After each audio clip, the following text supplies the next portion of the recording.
noches. Pues gracias por estar aquí en esta charla en la que vamos a hablar un poco sobre el concierto de esta noche. Bueno, empezando porque somos el ensamble Moti. El Moti, que según una breve investigación que hicimos, significa lugar donde donde están los metales.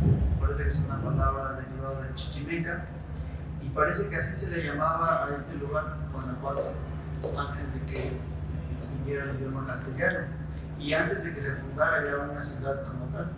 Posiblemente la primera aldea que existió aquí se llamó así, Mooti. Bueno, y luego hablando un poco de nosotros, sobre el grupo, quizás lo más probable es que si ustedes acuden constantemente a nuestros conciertos, habrán visto que estamos tocando casi siempre las mismas personas, en distintos ensambles con diferentes nombres, pero a veces somos los mismos, ¿no? Como recientemente tocamos con el ensamble polifónico del año pasado, donde estaba Mike Severance, Urbi y yo tocando al lado de otros dos integrantes, también un quinteto, pero otro tipo de repertorio. Entonces, bueno, nosotros como integrantes de la Orquesta Sinfónica somos muy privilegiados de tener este ciclo de música de cámara que es bueno para el público, pero creo que es más bueno para nosotros, para los integrantes de la orquesta, porque la música de cámara requiere un tipo de preparación bastante distinto a la preparación que se lleva en la orquesta. Nosotros nos hemos dado cuenta ahora al presentar este programa tan complejo, tan pesado musicalmente y físicamente, nos damos cuenta que el rendimiento físico de un camerista es bastante distinto al músico de orquesta, ¿no? Y bueno, le llamamos ensamble Moti, pero también somos cuarteto Moti, que hemos presentado ya hace unos años, 4 años, ¿verdad? 5 años. Por primera vez nos presentamos como cuarteto con ese nombre y bueno, nuevos proyectos vendrán y bueno, presentamos a nuestra Lilia Boone, está aquí en la orquesta como principal de violas de Inglaterra, a nuestra Cintia Presa, originaria de Jalapa, está aquí en la orquesta como en la sección de los chelos. Urpi Dainzu, el violinista paseña de California Sur, también de los violines primeros. Mike Severance, que es nuestro principal de chelos, y su servidor Héctor Hernández como asistente del concertino de Jalapa, Veracruz también.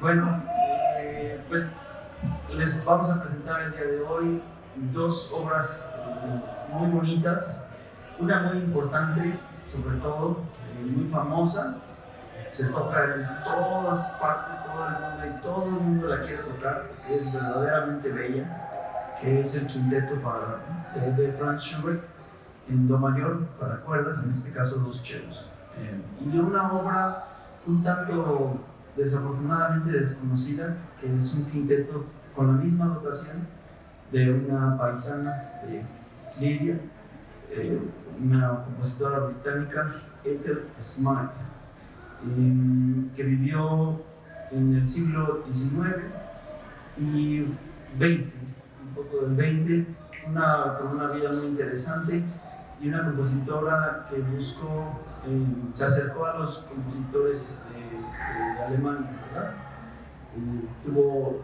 Van a apreciar ustedes mucha influencia de estos compositores, Beethoven, Brahms, Mendelssohn, en su música. Bueno, los dejo con Cintia. Buenas noches, yo soy Cintia, soy violonchelista Y a mí me gustaría hablar sobre la dotación que hoy vamos a presentar, que es un cuarteto de cuerdas con un cello extra, ¿no? Y me gustaría hablar por qué duplicar esa voz, ¿no? Cómo fue que llegamos a, cómo es que los compositores pensaron en eso, ¿no? El cello se inventó más o menos en el siglo XVI y era un instrumento que fue pensado de alguna manera para acompañar, para hacer la voz grave. Entonces pasaron los siglos, obviamente el instrumento evolucionó. Ahora que vean el concierto van a ver que tenemos un pedacito de madera negro donde yo pongo mis dedos, y ese, cuando se inventó el cello, era súper cortito, entonces la gama de sonidos era muy restringida. Entonces, bueno, el instrumento fue evolucionando y empezó a tener ya un papel más protagónico, ¿no? Dentro de la música. Ya se hacían conciertos para cello y orquesta, por ejemplo, sonatas con piano. Entonces ya empezaba a tener un registro más amplio y una voz así, protagónica. Entonces, bueno, a la hora de escribir un quinteto, yo me imagino que los compositores se preguntarán, bueno, ¿qué voz vamos a duplicar? Ya tenemos 2 violines, tenemos una viola. Para mí lo más, ¿cómo decirlo?, pues natural de doblar sería una viola, porque es la voz interna, y de hecho hay muchos quintetos para 2 violas y un violonchelo, que escribió Mozart, que escribió Brahms también, Beethoven también tiene quintetos con 2 violas, y le da también una densidad, ¿no? Pero a mi parecer, para agregar un cello tienes esas 2 partes, ¿no? Que es la parte lírica y la parte del bajo, ¿no? Del soporte armónico. Y a mí me toca hacer cello 1 en la pieza de la compositora Ethel Smythe y cello 2 en Schubert. Entonces ahí yo me doy cuenta de esas funciones que tiene el cello, ¿no? Van a escuchar en el segundo movimiento, seguramente se me viene a la mente de Ethel Smythe, donde tengo muchísimas melodías con el violín, agudas, ¿no? Y tengo al maestro Michael haciendo el violonchelo 2 acompañando ese soporte, ¿no? O sea, obviamente todos tocando, pero me refiero a esas 2 voces peculiares, ¿no? De los chelos.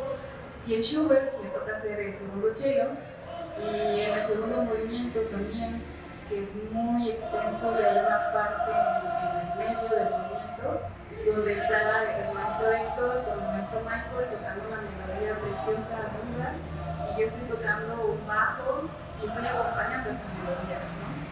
Entonces, a mí se me hace muy interesante esta dotación por esa razón, porque le da pues una calidez al sonido, al ensamble, y estoy segura que hoy que tocamos nuestras 2 obras van a poder escucharlo.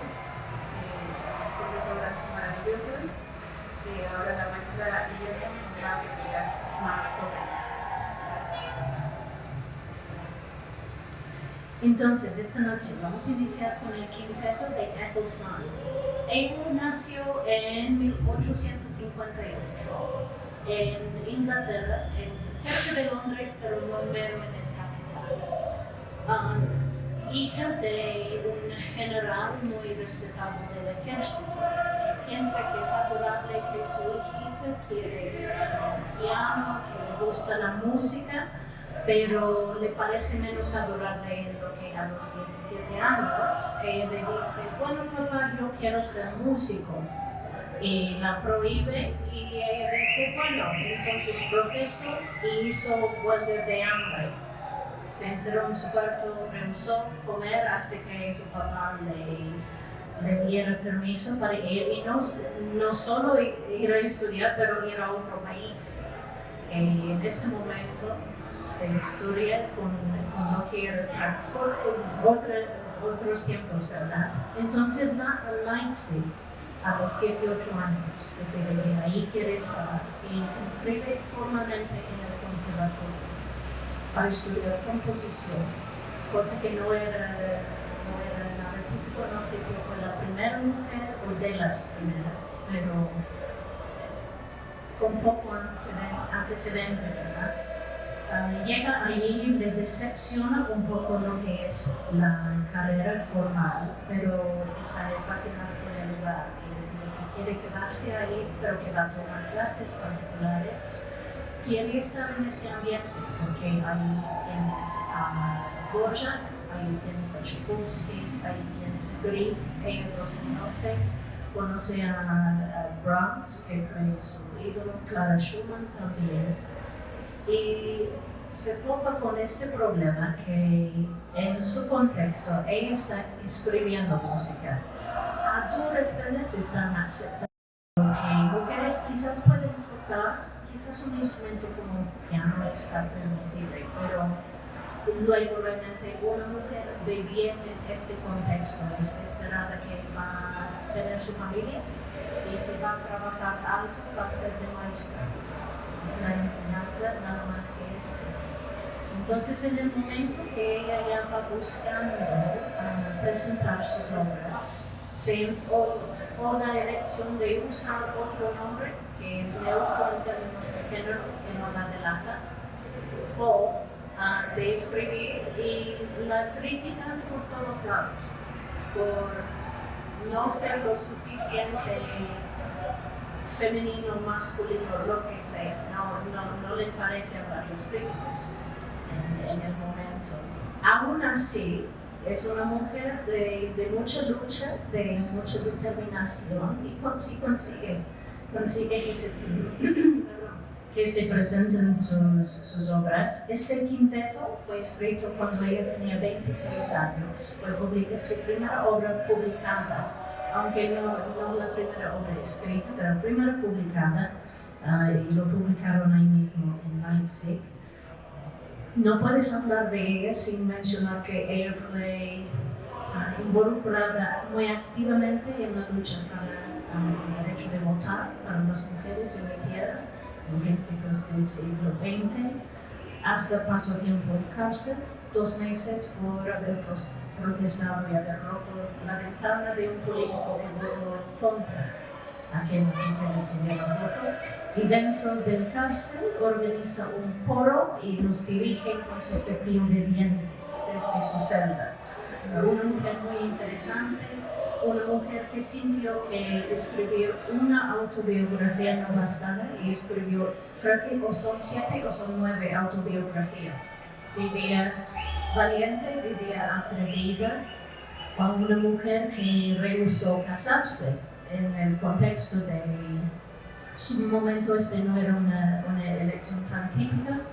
Tuvo una relación duradera con un hombre y la mayoría de sus relaciones eran con otras mujeres, entre ellas Emmeline Pankhurst, la líder realmente de la lucha para el voto, y después se enamoró de la escritora Virginia Woolf cuando Ethel Smyth tenía 71 años. Entonces, una mujer llena de pasión, una mujer sumamente interesante. Y esta obra que escribió va incorporando inspiración, sí, de los compositores mencionados, ¿no? Un poco de Brahms, un poco de Tchaikovsky, un poco de Dvorak, quizás, pero definitivamente su propia voz desde un principio. Vivió una vida larga, pero que con 86 murió. Fue la primera mujer en recibir el honor de dama en el Reino Unido por sus servicios a la música, y fue la primera mujer en tener una ópera presentada en el Metropolitan de la Ópera de Nueva York. Esta obra tiene 5 movimientos, inicia con ponche. Interesante como los 2 compositores escogen con este grupo. Ella escribe en la tonalidad de mi mayor, que favorece al violín, favorece al brillo del violín. Y cuando Schubert escribe para esa combinación, escribe en do, que favorece a los cellos y la viola, lo grave. Entonces ella va con el brillo y Schubert va con la profundidad. Se me hace interesante La primera, en todo realmente hay un elemento juguetón, pero inicia inicia fuerte, el segundo movimiento ya más melancólico y conecta directamente con el tercer movimiento. La tema del segundo movimiento transforma, estuvo triste, estuvo melancólico en el segundo y lo transforma en algo muy movido, coqueto en el tercer movimiento. Va lo más oscuro en el cuarto movimiento, muy bonito con temas más largos. Y luego en el último movimiento va presentando voz por voz, cada quien entrando una a la vez. Una obra, de lo que sepa, definitivamente es la primera vez que se toca aquí en Guanajuato. Es posible que en México también sea, pero no tengo la información más correcta, más formal con este. Schubert, ¿qué podemos decir sobre Schubert en este quinteto? Schubert creció tocando música desde una joven edad en su familia, tocando música de cámara con su familia. Él tocaba dentro del cuarteto de cuerdas con sus hermanos y su papá. Luego se hace adulto, decide que quiere vivir como compositor y en su contexto histórico estamos al principio, primera parte del siglo XIX. Viena de aquel entonces es un lugar bastante restrictivo. No hay vida nocturna en público, no es permitido Pero lo que sí es permitido es que la gente se reúne privadamente en casa particular y ahí puede reunirse la gente que quiere, pueden tomar lo que quieren, pueden bailar, pueden cotorrear realmente. Entonces, durante años, Schubert está organizando y participando en estas noches bohemias, Schubertiades, incluso se dice, ¿no? Noches de música y baile y pocas también entre amigos, para que puedan convivir. Y él está escribiendo durante años la música para estas noches. Una parte, bailes, él tocando el piano, acompañando en lo que quieren bailar. Una parte tenía un amigo que era muy buen cantante y escribió, total hay más de 1800 obras de Schubert. Entonces alguien prolífico que logró meter mucha música en poco tiempo, porque murió a corta edad, creo que tenía 31 años, murió de sífilis, probablemente contraído por un encuentro con una mujer de la noche, porque por su posición social y por su situación económica, él no contaba con el permiso necesario de las autoridades para poder casarse. Y de hecho, era un hombre de suerte muy plena, muy buena suerte, muy mala suerte. Se enamoró profundamente de alguien que fue su alumna de piano. Y su familia era adinerada, le vieron a él simplemente como empleado. No era una posibilidad en los ojos de su familia para su hija, pero estaba enamoradísimo de ella. Entonces conoce gran amor, pero no lo puede vivir de la manera que él desea. Entonces en su música tenemos la luz de este amor y también tenemos la sombra de la frustración de no poder vivirlo. Y de hecho esta es de sus últimas obras que escribió. Creo que él no lo escuchó en su vida, pero lo dejó escrito. Sus últimos días, pues en aquel entonces pensaban que la mejor manera de tratar el sífilis era el mercurio, que le provocaba algo de locura, problemas y es verdad. Pero entonces su música, algo interesante en esta obra, 4 movimientos convencionales en este sentido. Cómo organiza la música, estamos entre luz y sombra. Tenemos momentos muy bellos, muy alegres, de mucha esperanza, y luego en un giro instantáneo lo convierte en algo más siniestro. más trágico. Y durante toda la obra está con este fuego. Y yo lo entiendo por esto, ¿no? Que, la esperanza y la desesperanza a la vez. Los temas casi siempre, al menos en primer movimiento, tercer movimiento y cuarto movimiento, son presentados por pares.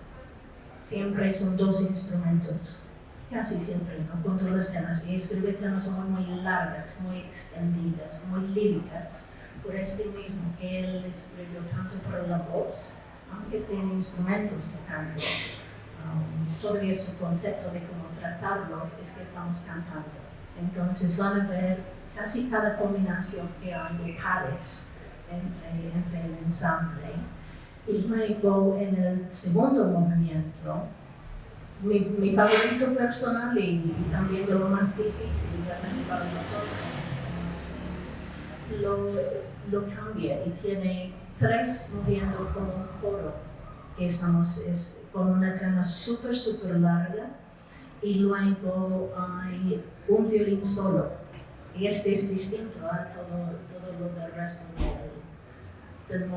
de la obra.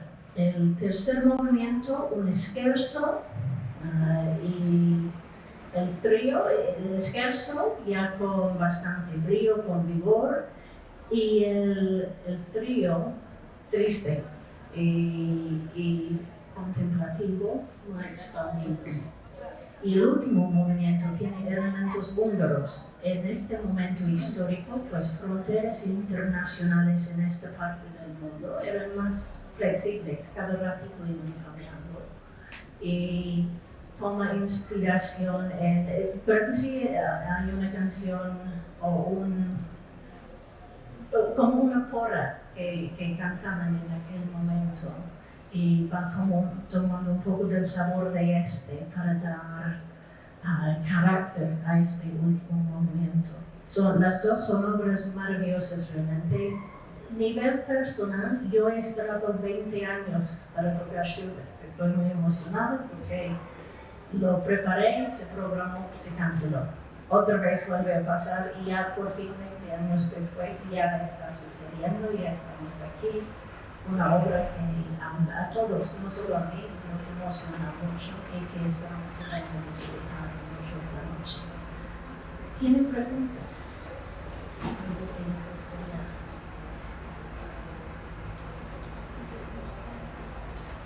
Si bien ya nos hablaron un poco de las características de cada una de las piezas, ¿ustedes cómo consideran la relación que hay entre ellas? ¿La ven muy afín o la ven divergente en ciertos sentidos? Y en ese sentido, ¿cómo escogieron el repertorio? ¿Algunos puntos que tomaron en cuenta o cómo se hizo la canción?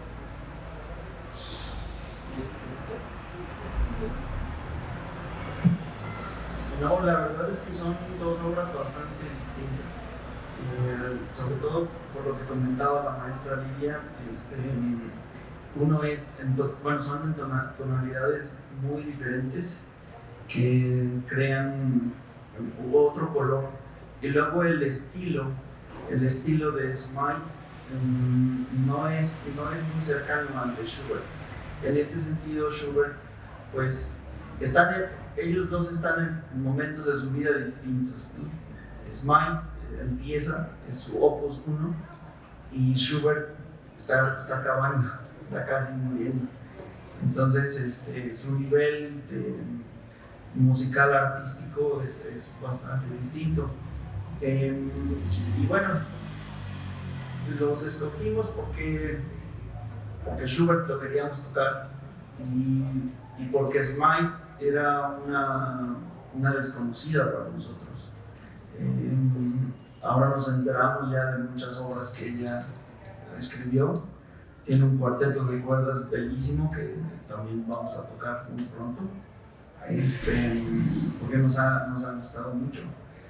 Pero sí, creo que fue nada más por buscar otra obra que tuviera la misma dotación y que escuchamos esta, y desde el principio nos pareció muy interesante.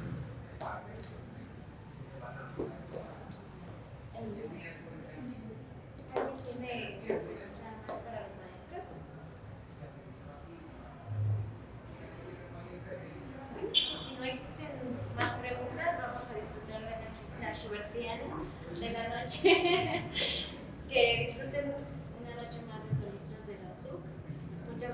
venir